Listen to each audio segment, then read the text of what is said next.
L'opera nasce da un incontro che mi ha richiesto Mario Faro a nome della sua famiglia, perché io facessi qualcosa che in qualche modo restasse come segno del loro impegno non solo nel giardino strettamente inteso come produzione culturale di un certo tipo, ma nella cultura in generale. E mi hanno chiesto di inventare qualcosa e io allora ho inventato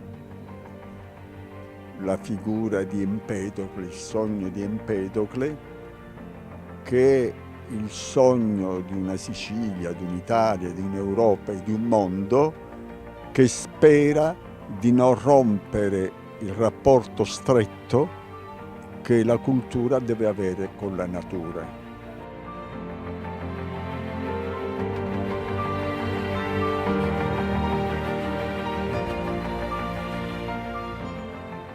La figura di Empedocle entra nel mio lavoro anche perché è una figura paradigmatica della grande cultura siciliana e mediterranea. Quando decisi di esplorare l'Etna per studiare le emissioni gassose, fu risucchiato dentro dal vulcano e morì.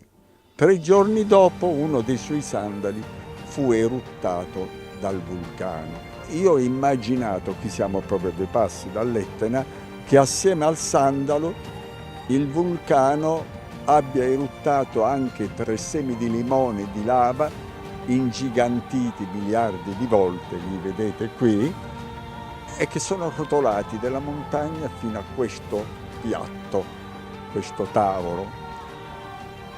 E perché la lava? Perché la lava, ben maneggiata, può essere un segno di vita, di fertile agricoltura, quindi un segno di speranza e di futuro.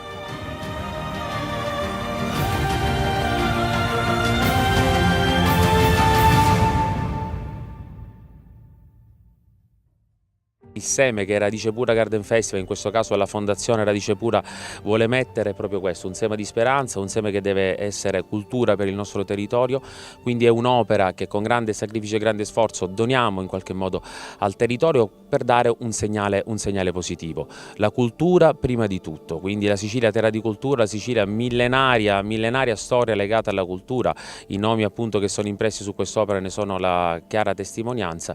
Speriamo appunto che questo seme possa essere anche di buon auspicio per il futuro. Lo diciamo con le piante, infatti oltre ai semi c'è un bellissimo giardino di limoni, i limoni che in questa terra, soprattutto dove ci troviamo noi, quindi la costa che va da Catania fino ad arrivare a Taormina, hanno dato grande ricchezza e quindi grande prosperità in passato, spero che lo possano dare anche in futuro.